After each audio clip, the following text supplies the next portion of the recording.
welcome to Stampscaping 101. We have a piece of bronze Stardream 105 pound, I think, paper here. It's fairly thick and has that iridescence to it, and it's something that I like working on. I've mostly played around with this one with the metallic inks and just tested to see how they could be used on this type of surface, and they worked great, but I haven't really tried doing kind of tonal variations on this surface right here, so I want to do a little bit of testing on it.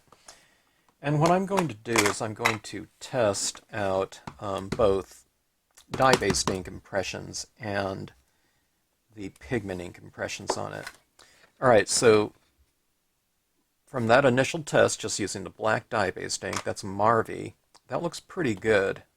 In terms of the surface accepting the ink. Let's heat set it a little bit and let's see how it reacts to the drying process.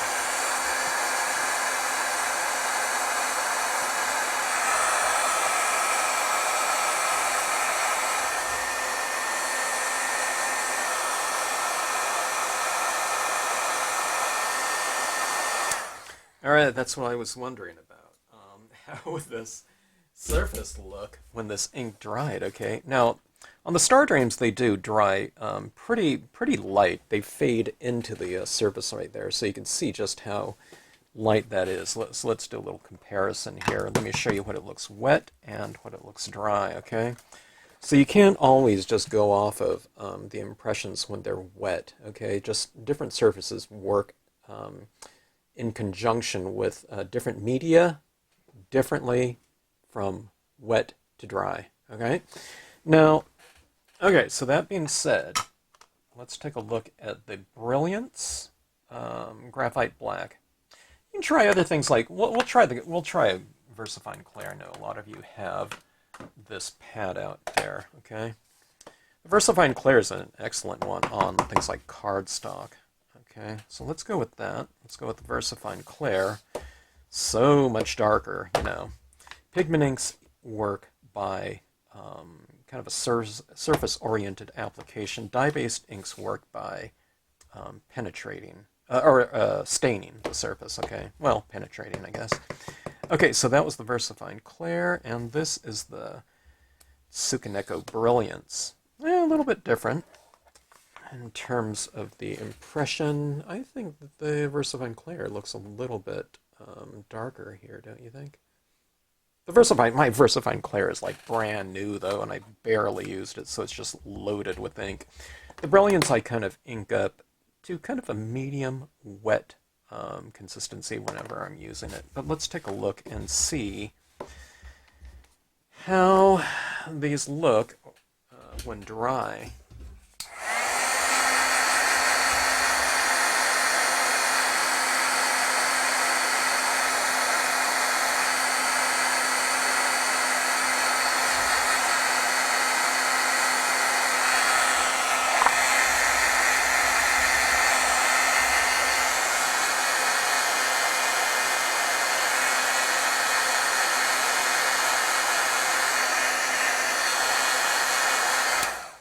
Alright, now the Brilliance inks by Tsukaneko are designed to dry on kind of less porous surfaces, okay?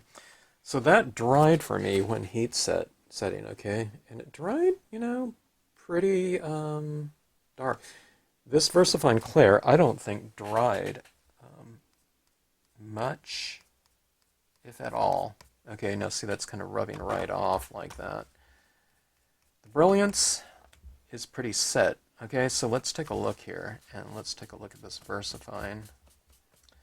Okay, now see the Versafine inks, they're pigment inks, okay, so they're just oil-based inks, so it's kind of hard to just apply them on something. Now this it's not a real fair test, because if we're going to be using this, I would be using it with kind of the conditions that I would allow it to sit and dry. But, I don't know, just the fact that it didn't dry very much at all, and I was almost able to rub it clean off. I don't know if I can still. And, you know, even with heat, now look at this. I'm going over the dry dye-based, the wet dye-based, okay? Wet dye-based is still there, see? It's just, you get that shimmer on it. It doesn't look like it's there at all. But look at that. The Versafine Clair just wiped off. But the Brilliance, I was wiping right over that, and that is set, okay? So I don't know about you, but if I'm going to use a black ink on this, I think the Brilliance would probably be my choice as far as inks to work with. I think it's just going to be a little bit more suited for this paper, okay? Now this is an untraditional surface to stamp on, okay? It's not, this isn't, an indictment of any types of inks here. They're just, you want to find the types of inks,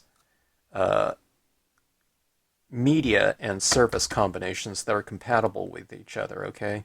So just doing something on the back side of a piece of paper is a good way to go. I just warp this paper a little bit with that heat setting, okay? This is kind of an iridescent metallic thing, so. But let's see if I can do something with it. I wish I didn't have that little warp there, but I don't know. My pieces of paper get pretty warped anyways, so. That being said, let's try something here. I've been playing around with some cave types of,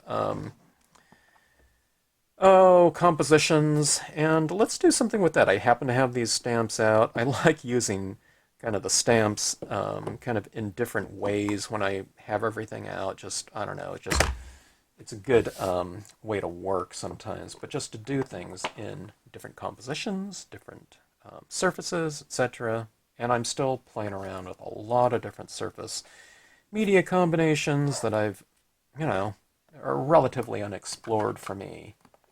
And I don't consider doing like 5 things to be, a deep dive into anything. I'm still learning about all these different mediums. I have played around with a lot of the Stardream Lapis Lazuli. It's a dark blue paper. Love it, okay?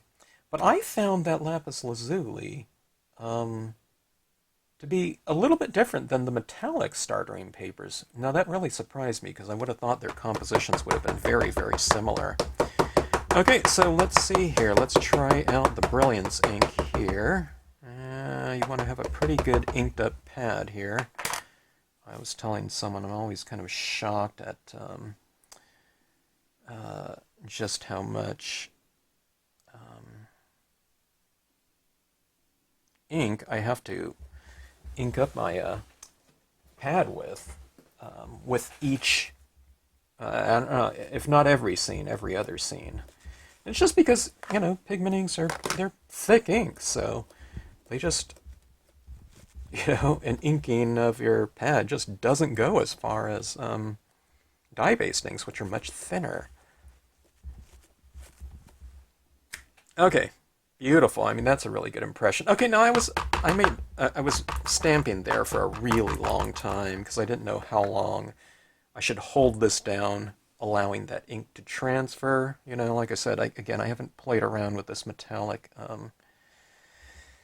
Stardream too much. Okay, I think I don't know, have I even done... I don't think I've ever done any scenes with, like, the, black and blending and so on and so forth with it. I think I've just gone with just straight impressions on top of it for some really quick scenes, which I love doing, But we want to take these different types of papers through their, I don't know, what is it?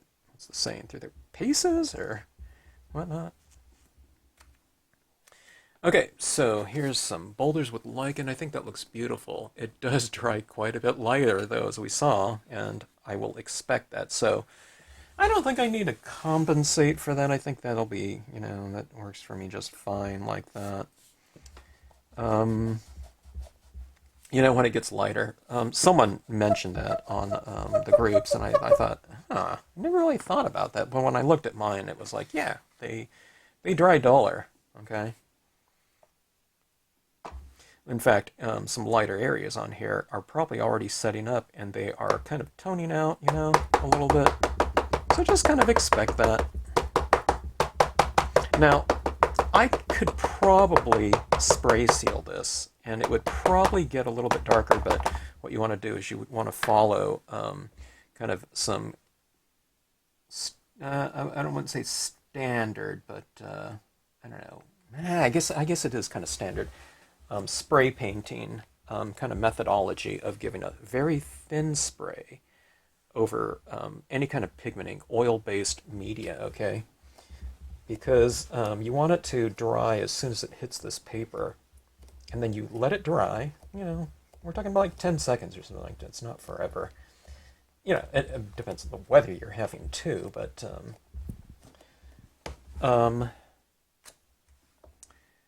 you want to allow it to dry and then give it another coat, a quick coat, so that when it hits it, it really sets up quickly.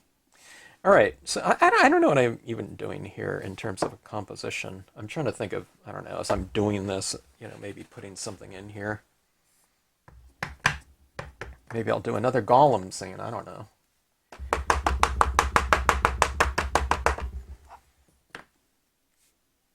Okay, let's see. Let's go with this rock right here. I do want to have a little bit of light in here, I think.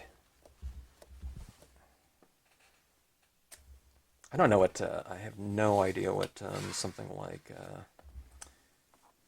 white pigment ink would look like in here. It might look really strange with this kind of bronze iridescence here. Okay, so I'm masking off this rock right here, and I'll put this other boulder right in here. You're overlapping quite a bit. I might even be overlapping the previous impression by like an inch, you know what I mean? That's how all of this is easy. There's always comment, you make it look so easy. Well, use easy techniques and, process becomes easy, People want to see, like, I don't know. People are used to doing much harder techniques, I guess. That's why this looks easy, Maybe that's, I don't know. Maybe that's what it is. All right, here's some other rocks here. Just putting these down here. There's a little bit of texture. We'll say this is going to be water or something like that. I'm starting to get a kind of a different... I was going to do this as a cave, but I'm starting to see this as like a little ridge. I think a deer right here would be kind of cool. Maybe with some majestic light running in here. Gosh, I wonder if I can do a little bit of gold lighting in here. I've never done that before. What would that look like? All right, so let's go with some tones in here. All right, now where do you add shadows and things like that? We don't know how to do lighting and shadows. You know where to add the light. All right, so let's take a look at these things right here. Now these are just the very basic things, but it is what I follow, okay? You get a rock like this, okay? And where is the rock lighter and where is it darker? Well, the top surfaces, sides of it, for the most part, are lighter. And then you see the shadows underneath on the bottom sides of these different parts, okay? Top lit, bottom shadow, okay? So these areas of the shadows are where I'm going to be adding some additional ink. I'm going to be adding black ink, okay? But I'm not going to be adding a straight application of 100% black or 100% graphite black, okay? It's going to be like a 2% version of that, which is a very light gray, right? Now, I'm doing that repetitively, so it might indeed build up to a much darker version of black, because, if you apply 2% 25 times, you're going to get 50%, right? Or whatever.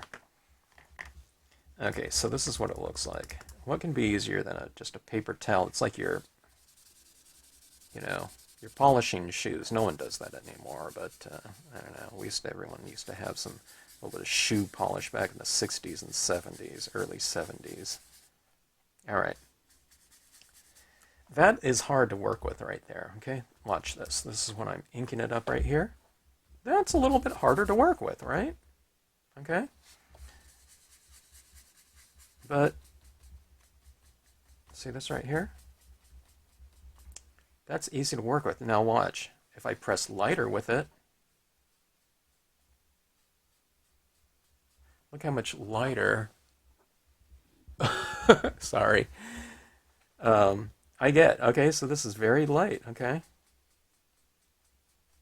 Imagine you're, I don't know, applying it to, I don't know, something, what's fragile? I don't know. You can think of something fragile, okay? Now watch this. This is where everyone kind of, when they first start doing this, they think, oh my God, I messed up everywhere. But they don't, it's just, watch this right here in my shadows right here, okay? See that right there? That's just a very light application of that, all right? Now let's go on this rock right here, okay? Let's make it look a little bit more round, okay? I'm just applying a little bit, okay? And see how it's toned in? I don't know, maybe this is I still have quite a bit of ink on this, okay? You can dab like this too. But look at that. Look at those rocks there. Isn't that kind of a nice shadow to it? But here's the thing. A lot of people are used to doing, like, seeing, okay, this is a rock right here. So they're used to coloring it in. It's like coloring between the lines. This isn't a linear design. It's tonal. So we're treating it with tones in the darker areas, okay? And just retain the lights in the light areas like that, okay? So that's the difference right there. With most forms of coloring, everyone's used to color, filling in shapes, like square circles or something like that. Everything can be broken down into kind of, geometric shapes. But this is kind of like that. But what I'm doing here is the concept right here. Here's a rock, okay? Now, everyone's used to coloring in that rock. There's a rock, or there's a shape, and they're used to coloring it in uniformly like that. Well, here's what I'm doing here. Instead of doing that, we're going darker down here and lighter up top, okay? So see this right here? It becomes much more dimensional. You're describing volumes, okay, instead of shapes. What does that mean? It takes more ink to do that than this right here, because you're just leaving the top portion lighter, okay? All right, so let's see what that looks like in application, okay? I'll kind of put the darker areas of the rock like here, and we'll leave the top portion a little bit lighter like so, okay? You can do little individual areas too, if you want to. And what I like to do is this thing called checkerboarding. What you do is you have areas light and dark. You have it oscillate light and dark, okay? So you don't always have to think, wait a minute, is that dark or is that light? It doesn't really matter. You can make this area dark right here, and I'll show you what checkerboarding does, okay? There's a darker down here in the water, okay? Now, do you see those rocks right there where they're a little bit lighter like that? Okay, so it goes dark, light on the top of the rock, dark right here, okay. Now see how it's dark, and then it goes light, and you just go dark right here. It doesn't matter. I mean, maybe that rock right back there should have been light. It's light in the design. Well, you just make it darker when you're just toning it in, just for variation. Okay. Now, here's the thing about paper like this, or not paper, but scenes like this. The darker you make your shadow areas, the lighter areas are going to seem by contrast, okay? If you put something really dark next to something lighter, the darker you make that dark area, the lighter the light seems. So I can go really dark down here in the corner, and by doing so, what do we have here with this dark bronze paper? Dark bronze paper looks lighter, right? Even though it's, it's a fairly dark paper. All right? See that like that? All right, so let's kind of keep playing around with this. I'm unfamiliar with using this paper and this color, and this kind of iridescence, this metallic iridescence with this type of, application of color and, ink. I've done this on other papers before, but, it looks different on different papers. And also, thing that I'm dealing with too, you saw it when I first started this, was I'm unfamiliar with this paper kind of drying, or the ink drying so much lighter than it looks when it's wet. So, you know, it's not one of those things where it's what you see is what you get, because it's going to change on me. Okay, now using this pigment ink on something like a holographic or a foil, when I apply it down there, that's what it looks like when it dries, which is a little bit easier to deal with in terms of kind of tonal manipulations, okay?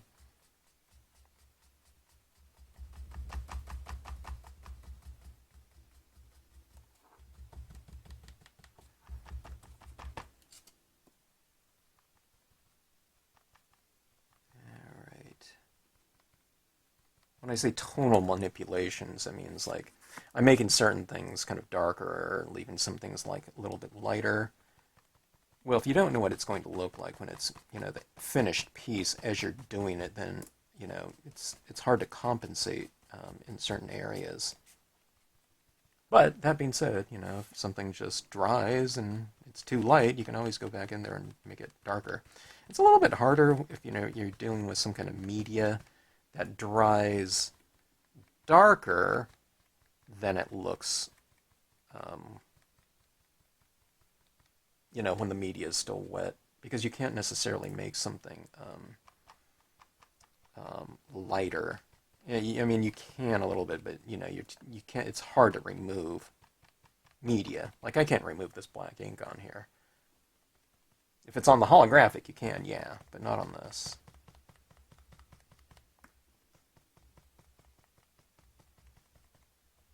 So remember, all surfaces are a little bit different, especially the ones that are vastly different, like a foil or holographic. You know, the very, you know, surfaces are much less porous than like something like this, a Stardream. Even the Lapis Lazuli Stardream is different than the copper Stardream.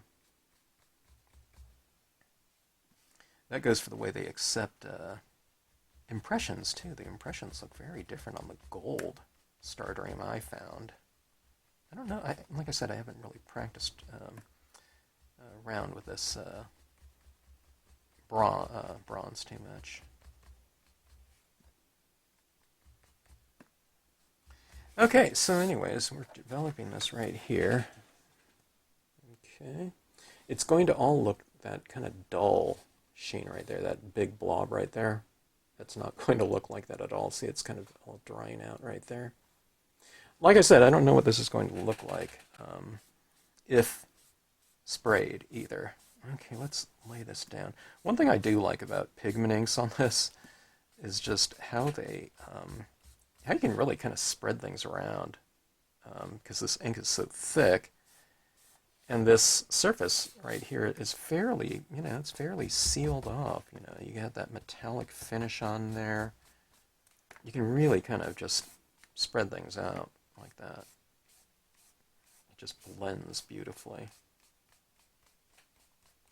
And I'm using, you know, the darkest color that you can possibly do it with, you know, black.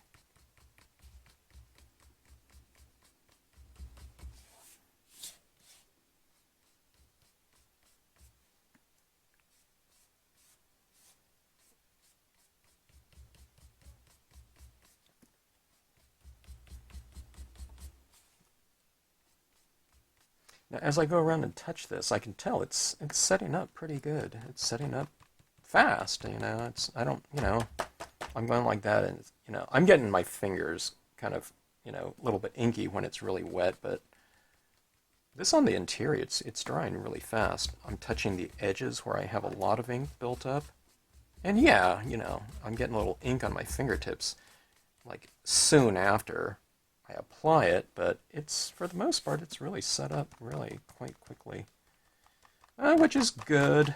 You know, I do like it to dry, but I also like it to spread around nicely. So, I don't know. For me, I have the best of both worlds here. Okay, now, let's see what we can do here. There's just not enough contrast in here for me, and especially when that dries, it's not going to be kind of the best of situations in here from a visual standpoint because of the lack of contrast and, I don't know, kind of overall visual dynamics in terms of values. So we need to really kind of jack things up in here. All right, let me just take a little bit of a dot. Let's put kind of our subject will be right here, okay?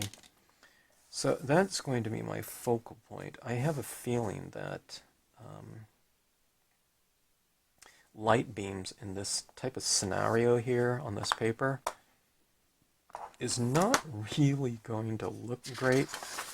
Just if I do it all in white, it's just going to look really bizarre. So we're going to try something here on this one.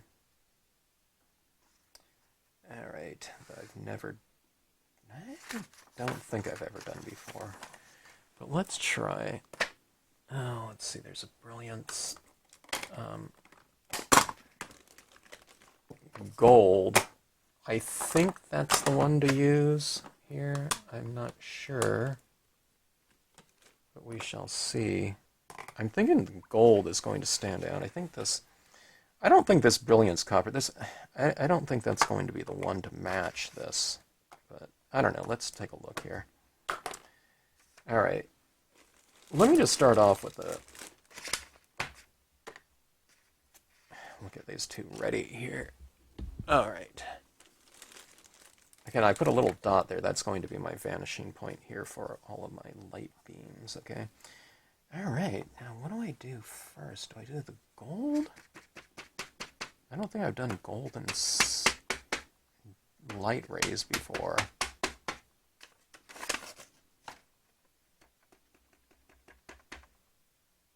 Can't even tell if I have any ink on here. I think I need to re-ink here. You had to really re-ink these pigment ink pads a lot. All right. Now it's going to be too inky, but I'll deal with it.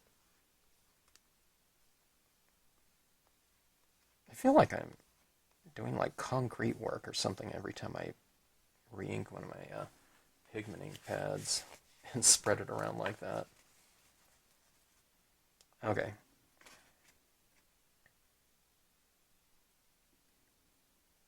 All right. Let's get a little bit of this gold in here, okay?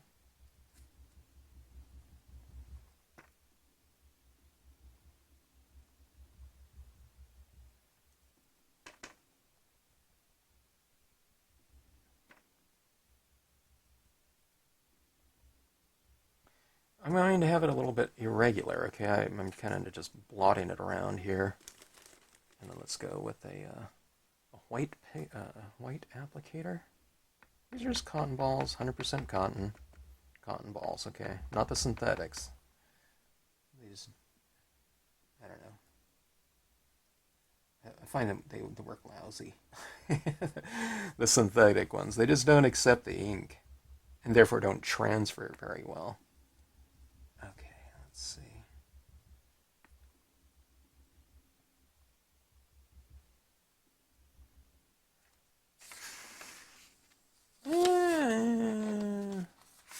There's a little of that gold in there. I think I'll have to work with that. It looks really funky. Let's go with that. Let's go with that white again in there. I think the gold probably has its place, but we'll see.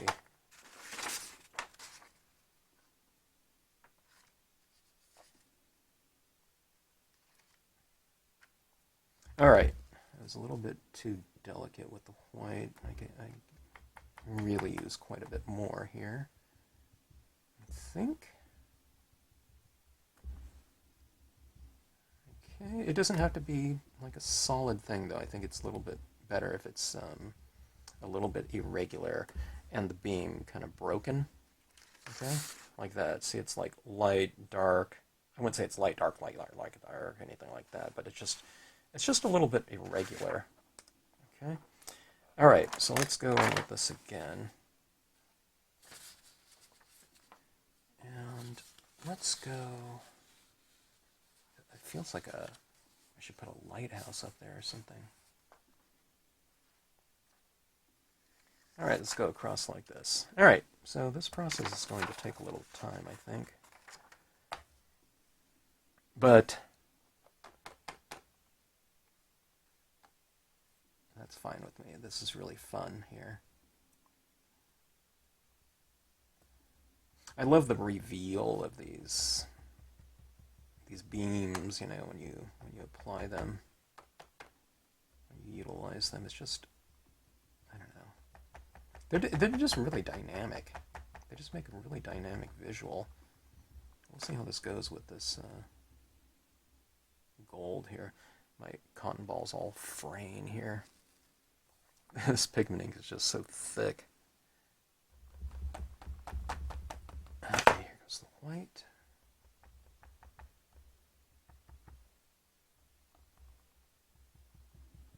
I can probably use a reinker in my white here too.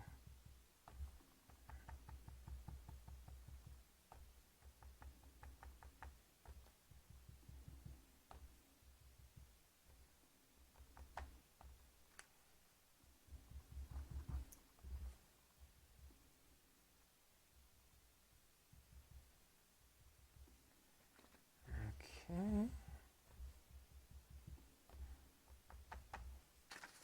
It's pretty good like that. What I'm gauging here too is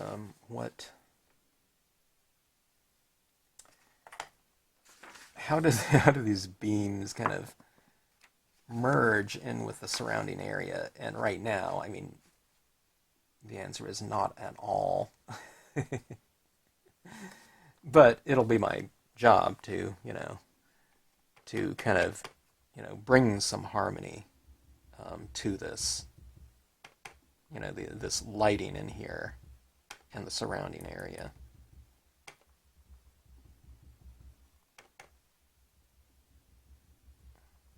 All right. Gold in there. I'm really curious about this gold and how it's going to look.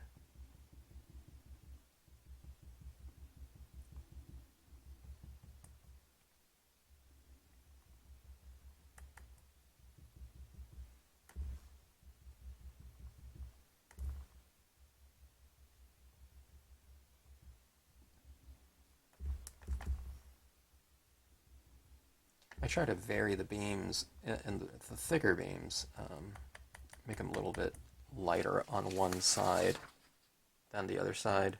Or just, I don't know, just like I said, just kind of varied. Okay, now let's make this one, when I say varied, I'm talking about in terms of width and opacity. Okay? Some are a little bit more opaque, some of them are much more translucent. Or areas of certain beams will be more opaque and certain areas will be more translucent. Translucent means you can see through it. Okay, and opaque is, you can't see through it.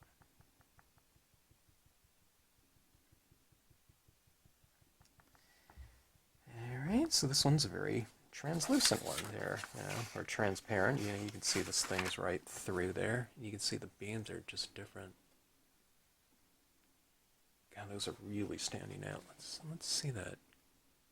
Can you see the gold in there? Does that? I wonder if the gold really makes a difference. All right.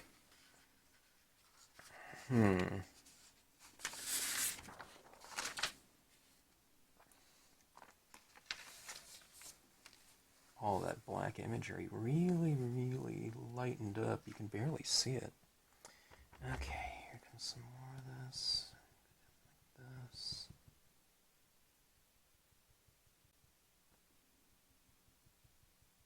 Get a little blotchy there. We'll just kind of wipe it right off. Remember, this is, white pigment ink, so, white Brilliance, so it gives you time to kind of play around with it, and if you don't like what you have, then you just kind of wipe it right off.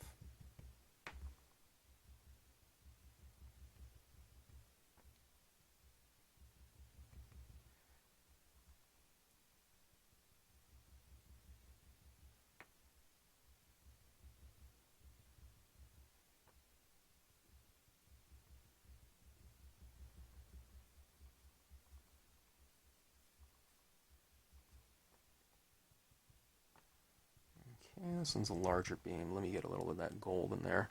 I've been going white over gold, but let's try a little gold over white here. Let's see how that looks.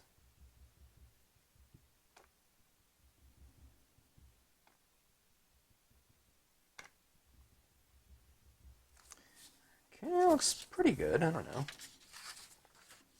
We'll see how it all comes together. I mean, that's going to be the real key here, is how things look when, when finished. All right, let's come... I'm thinking about some trees in here and then putting some beams behind some of the trees so the trees will stamp over that, hopefully. Let's give it a try here. Let's go for a little bit of layering depth.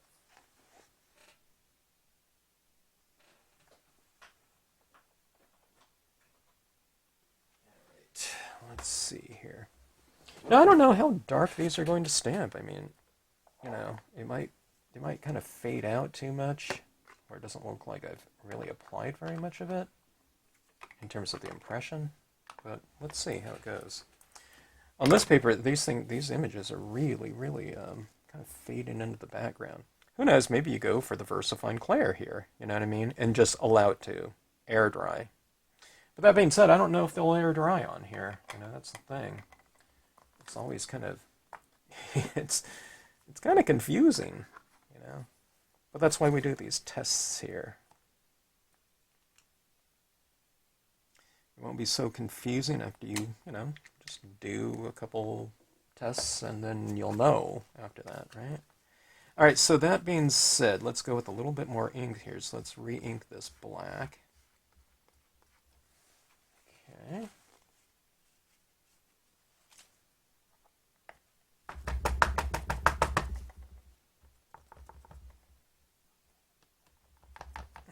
Okay, spruce large. We've suddenly moved out of the cave. Anytime you have big trees, you're not in a cave situation. Not that I was doing this as a cave, but the same rocks.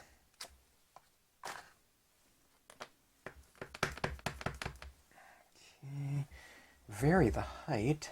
Okay.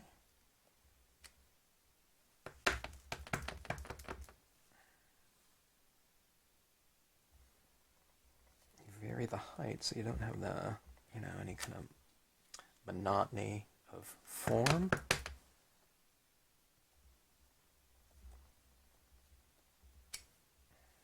Okay.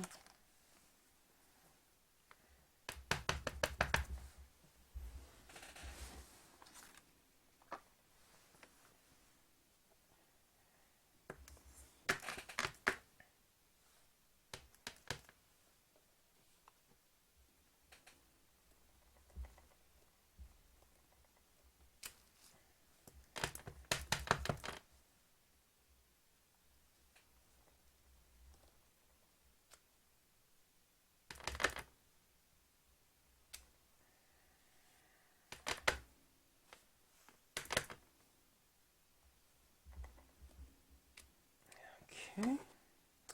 Alright, so I have a lot of trees out here in the foreground like that. Boy, those rocks in the background sure do look dark though, huh? Or light. You can barely see them. Alright, so... Alright. This is where, I don't know, I'm going to have to really kind of manipulate things to get this to where I think I'd want it to go. Alright, so that being said, if this is my light source right here, I have that little dot there that represents the kind of my focal point for these beams, but let's add a much lighter area back in here, okay? And we'll carry this light down the beam a little bit to soften it up.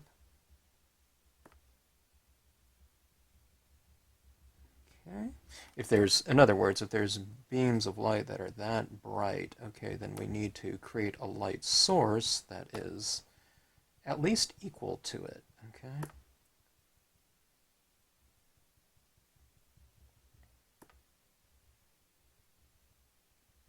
So I'm not trying to get it in one tab, I'm just kind of working it and allowing it to develop.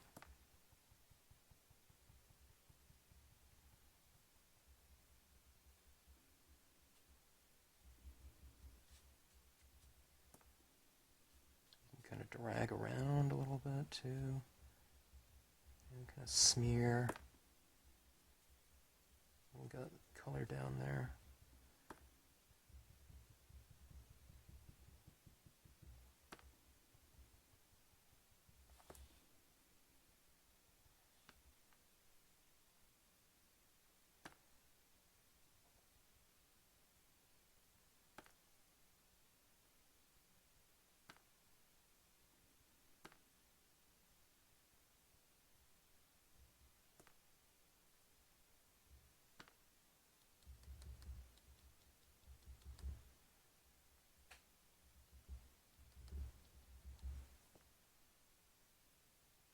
Okay, and I've taken this down some of these beams. Okay. Coming up top a little bit more. A little blotchy, so I just kind of smear a little bit and drag that ink out a little bit. Alright, now I'd say that I'm working upside down, so I need to flip this over and see what's happening here, but this is kind of much more of the spirit of what I'm going for in terms of the visual. In terms of my light source, it has to be kind of this kind of glowing presence up top there like that.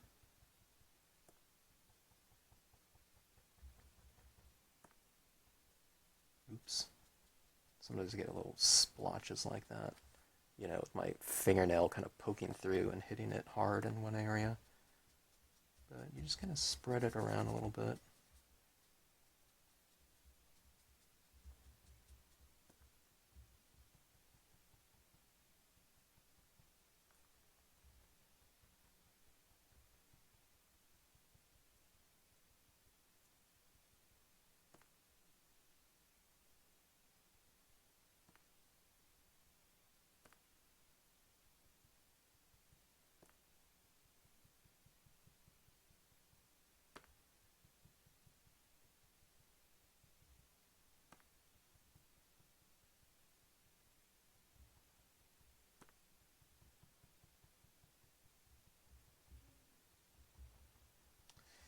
Alright, there we go here. Now I've lost some of my beam kind of entry points right there because I've kind of smeared it around a little bit too much.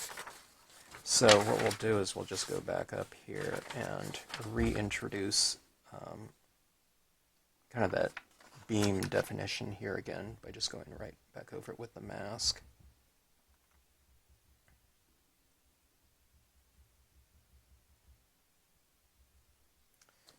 Alright, just like that.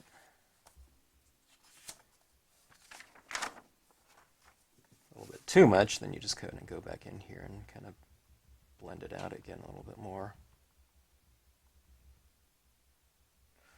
Okay, so that is that. Let's see if I can... I'm going to have to heat set a little bit here. Alright, let's cover up my pad because I don't want to dry out my pad sitting there.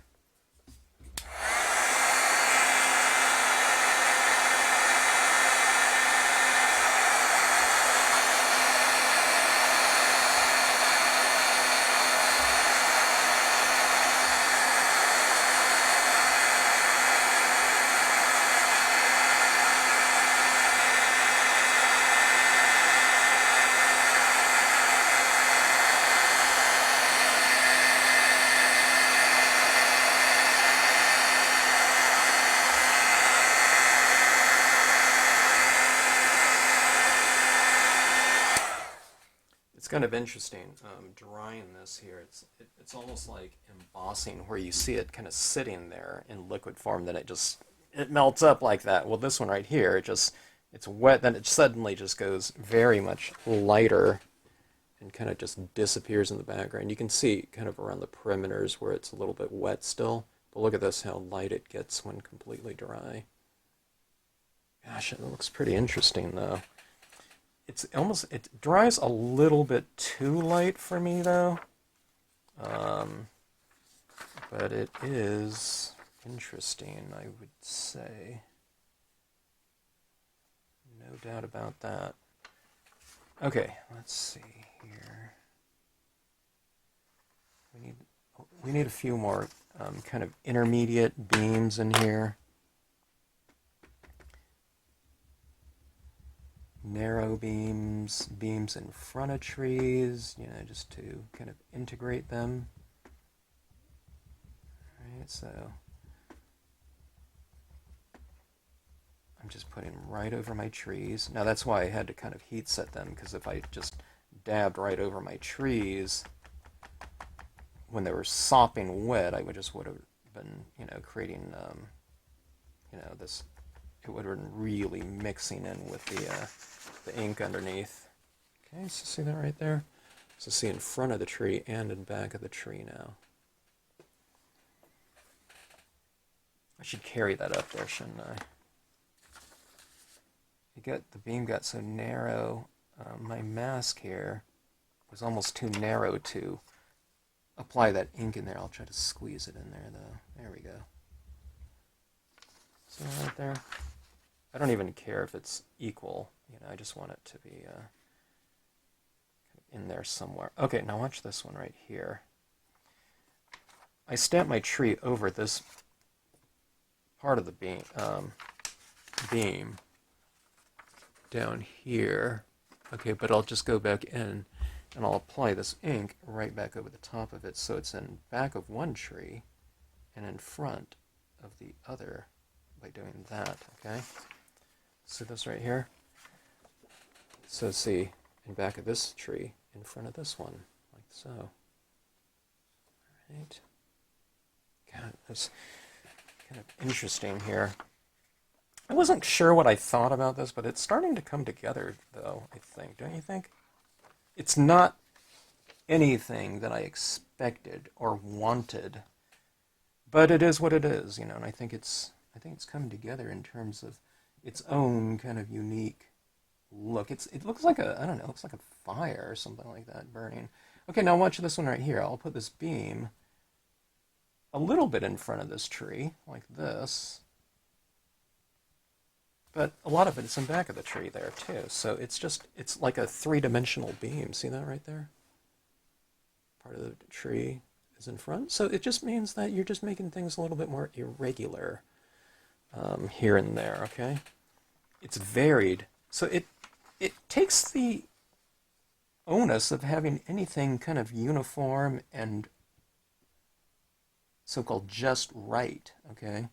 Because I think it looks better to have it a little bit more kind of varied, or a lot varied. Okay, now watch this one. Let's try to do a real super light beam right over here. I kind of lost my vanishing point, can't really see it anymore, but you know, I know just kind of in general where it is.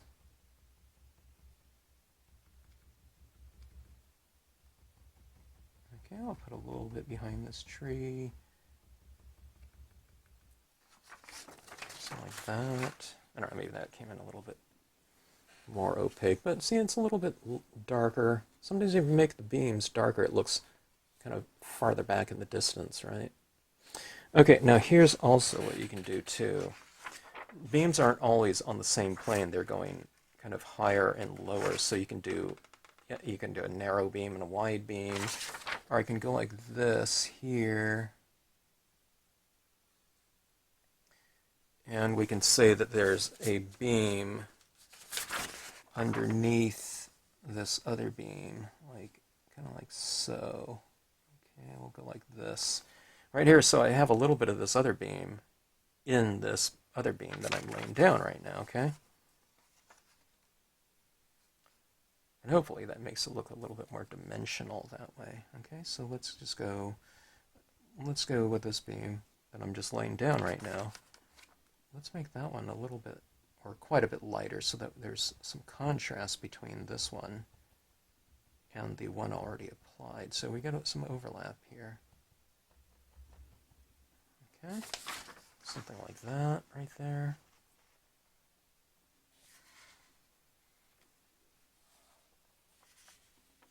And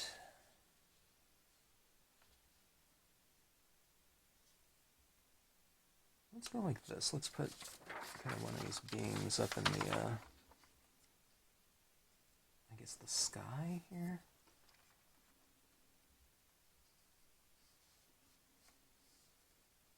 I guess it doesn't have to be. Depends what these beams are coming from. If these beams are coming from artificial light, it, could be anything up here.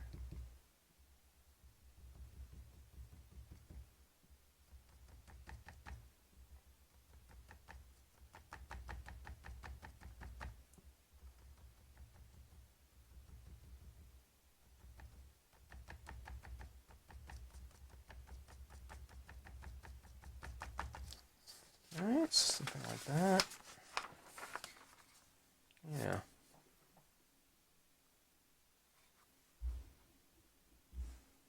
Well, that sure looks different like that than like that, huh?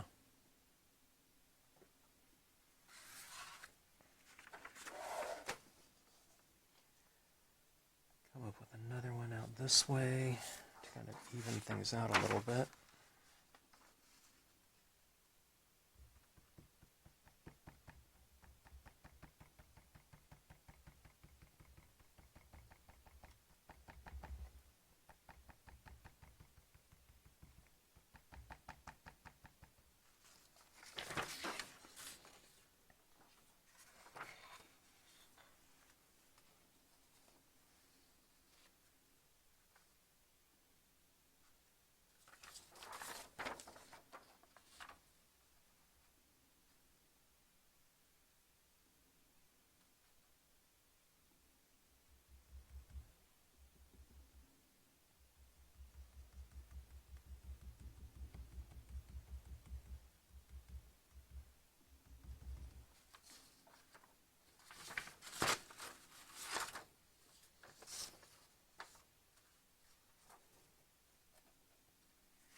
All right, now what I'm looking at is I'm evaluating the gold in here. I think the gold actually looks, pretty decent. Especially, I don't know what it looks like that, but when it does capture the light, see, like that, look at that right there. I think it looks pretty good. It just, I don't know, it adds that variation in there. Boy, that sure looks like a light source, though.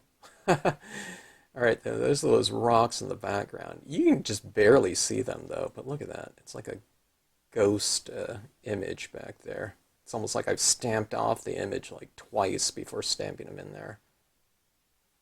To get like a grayscale image. It's so light. All right, so let's go find an image to put right in there and hope it stamps out. Let's heat that and set that a little bit.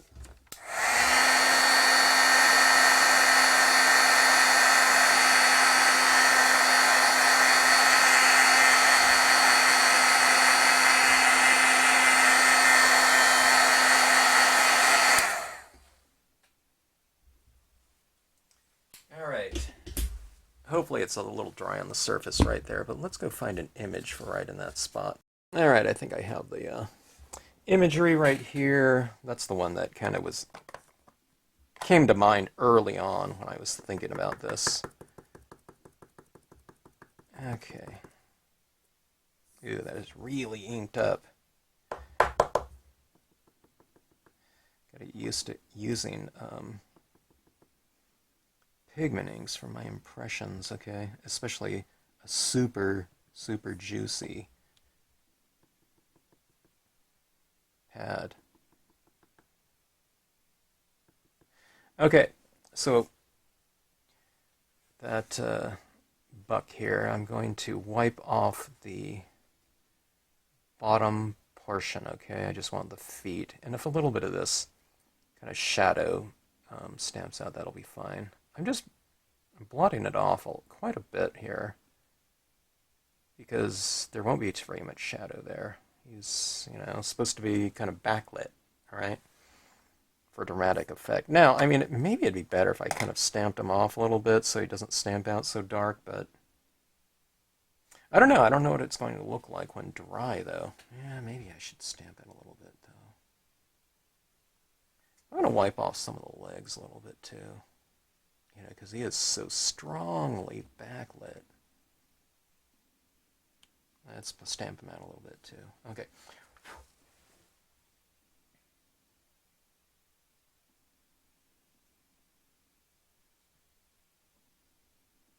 Don't squash your tiny stamps, okay? You just want to give them good, adequate pressure.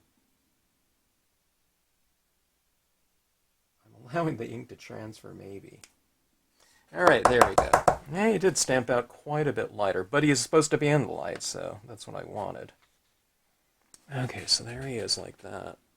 Yeah, I think if he would have been too dark, it would have been, I don't know, it would have stood out a little bit too stark, maybe. Okay, so let's heat set that a little bit.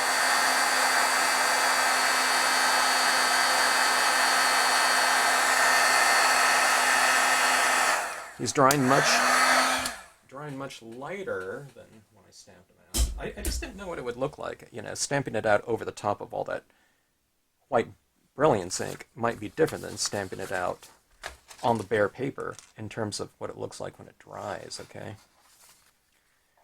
So, I still don't know if I know for sure, but, I don't know.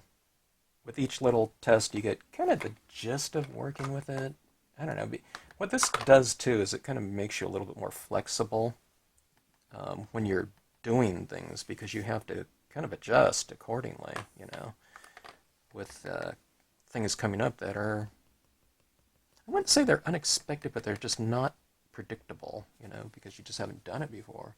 All right, now I'm adding some pigment ink at the base of the legs here, just to kind of put it in like a mist. I want to kind of diffuse the perimeter a little bit of the image, just to put that, kind of image like it's, kind of bathed in backlighting, I guess. Kind of come down in these beams a little bit too.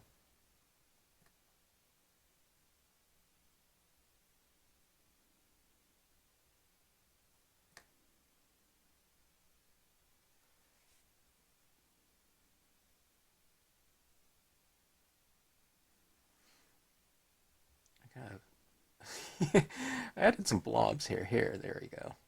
That's blending out just fine. Okay. It's kind of I don't know. Seems kind of majestic looking, I don't know. It's interesting, though, to me. Okay, let's see if I can add in some little details into this piece.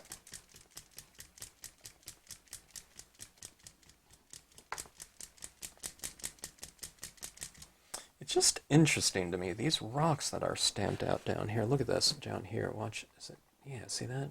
It's like you can't see it at all. And then look at this. Look at those rock formations back there. Look at those rocks. I mean, now I added a lot of black ink on them. A lot of black pigment ink, too. But look at that. Look at that depth behind those rays. And look at that. Copper really stands out back there. It's just, I don't know, it's just an interesting way to work. Or I don't know, maybe that's not accurate. It's an interesting, maybe result to see. I work the same way. Okay, just kind of wiping off my Meowsen white paint pen. Get it flowing. Okay, so I'm going to I'm not sure where I'm going to put this. I think I'm going to add it to my trees where the beam meets the tree, I think.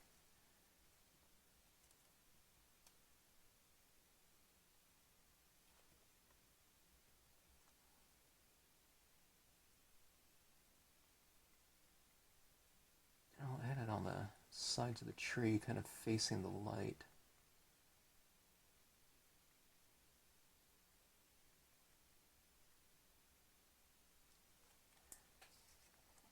I'm getting a really fine line right now with my pen. I need to shake it up a little bit more, but sometimes if you have a little bit of dried ink on there, sometimes you can utilize that for your own benefit. Like if you want to get like a much, smaller little, dot detail.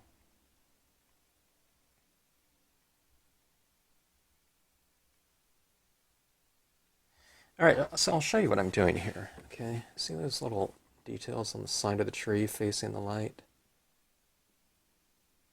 All right.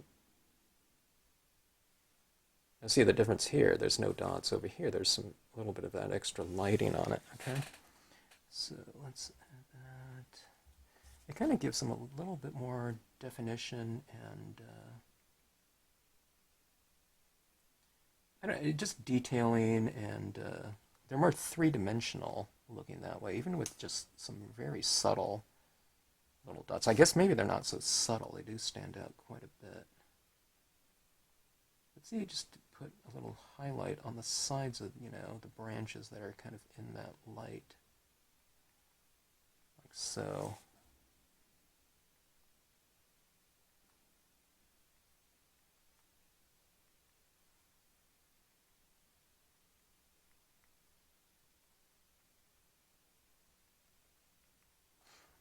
Okay, now what I'm going to do too is in some of these little rays here, you've seen those little kind of lens flares, right?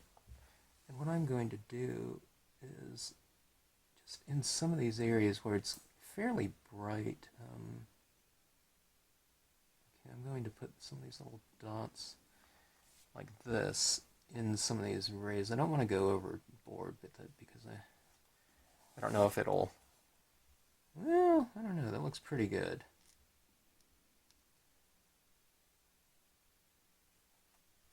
I kind of condense them a little bit more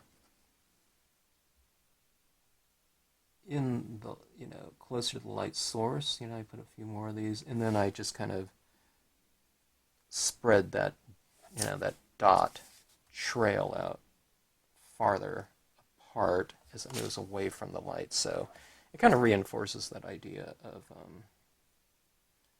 light direction.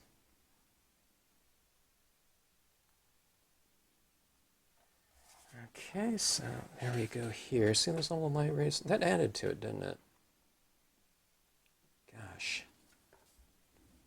It'd be good to have like a little angel or something like that back there, wouldn't it? Yeah, well, maybe this represents something like that.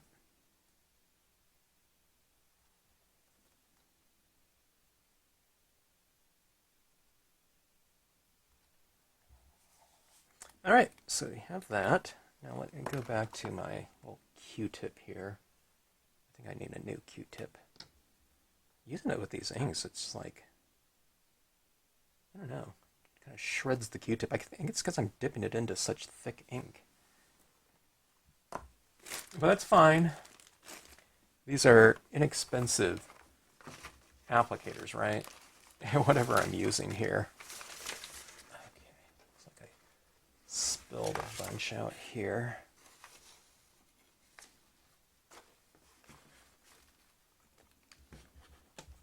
I'm about to lose a bunch of pads over the back of my desk. All right, here we go.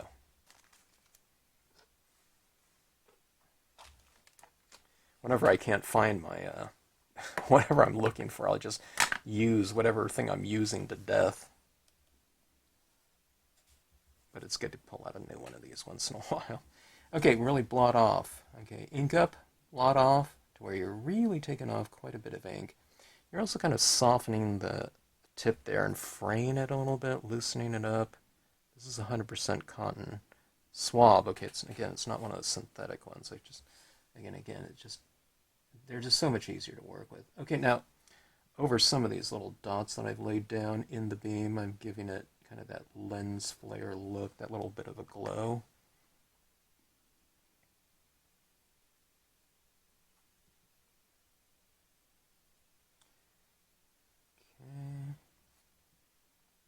Okay. It kind of adds that kind of whimsical essence to this.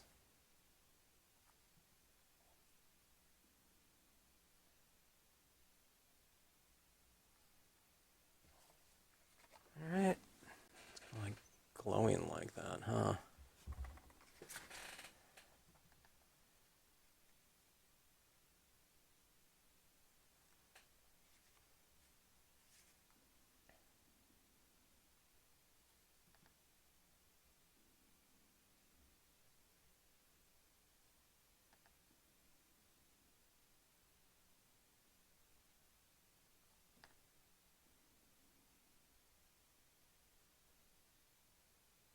Had no idea I was, going to be adding so many. These orbs would play such a key role in the end visual here.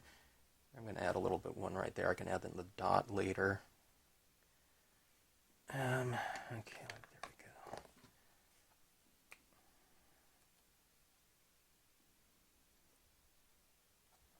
All right, just kind of adding this little dot back into some of these areas just to kind of strengthen it a little bit now that I know which ones are glowing. I didn't know which ones I'd make glow before.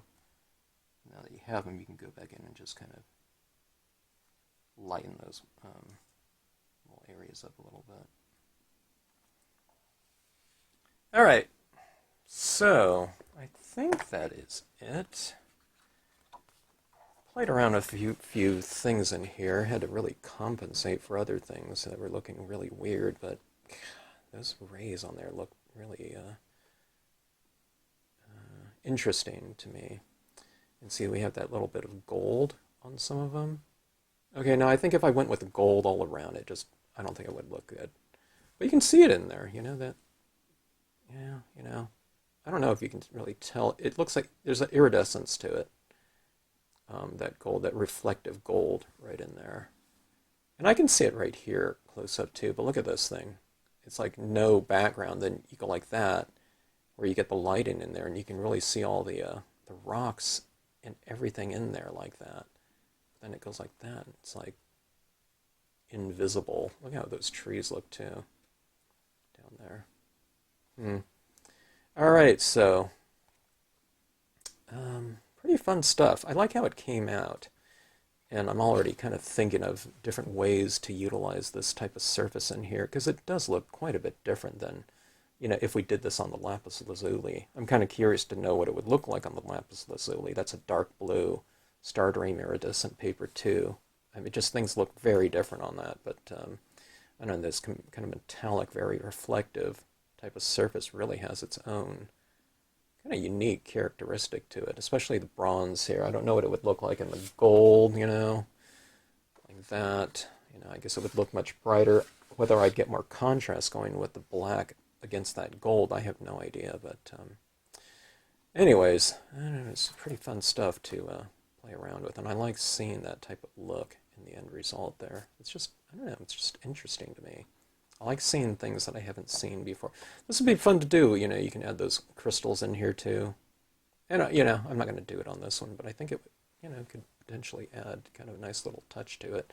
I think it'd be fairly subtle, believe it or not, on, this type of explosive background like that, but adding little crystals on some of these glowing little parts might be pretty cool, so.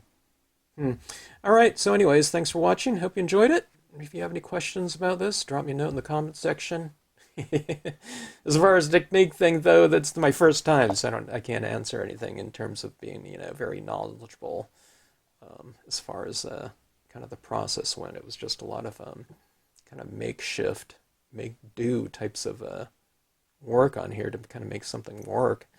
I'm really pleased, though, with the buildup of the white Brilliance ink on there. I thought I got a pretty strong glow going in there, and when I dried it, it didn't dry so much darker than when applied. So I have a feeling that with the white ink on here, I think what we see is what we're going to get here. These trees here might continue to kind of dry a little bit more, but maybe there was just such a big slathering of ink. Maybe that's as light as they'll get. That still looks a little bit wet in there, doesn't it? I don't know, but I don't know. I think it looks pretty good. Okay, so anyways, thanks again for watching.